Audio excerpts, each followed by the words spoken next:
সকাল সকাল একদম বেরোয় পড়ছি, কোনো খাওয়া দাওয়া কোনো কিছু ছাড়া।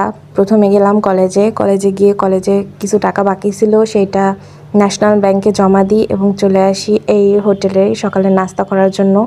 তো আমি 2টা পরোটা আর ডাল ভাজি নিই, তারপরে একটু সদরের দিকে যাই।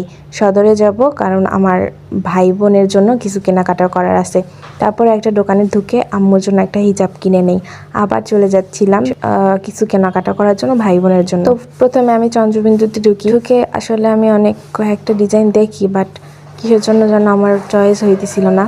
তারপরে ঘুরে ঘুরে দেখতেছিলাম সব কিছু, ঘুরে ঘুরে দেখে সব কিছু বাহিরে চলে আসছি। তারপরে দেখি যে এখানে আর কি একটা বড় একটা ঝামেলা হইতেছে। কিসের ঝামেলা সেটা আমি আসলে জানি না। তো বেশ কয়েকটা দোকানে আসার পর এই যে জামাটা ভাইয়া দেখাইতেছিল, এইখানে এই দোকানের এই জামাটা আমার অনেক পছন্দ হয় এবং এই জামাটা আমি আমার বোনের জন্য নেই। তো যে এই কালার নেই আমি এই ফিরোজা কালারের জামাটা আমার বোনের জন্য নেই। তো এটা নেওয়ার পরে আমার ভাইয়ের জন্য কিছু কেনাকাটা করার ছিল, তাই আমি এই দোকানটায় চলে যাই। তো এখানে গিয়ে ভাইয়াকে বলছিলাম আমার ভাইয়ের বয়স বলার পরে সে এই টি শার্টটা বের করে এবং এই টি শার্টটা আমার ভালো লাগে। তারপরে এই প্যান্টটা নিয়ে বাসায় চলে যাই। তো আল্লাহ হাফেজ।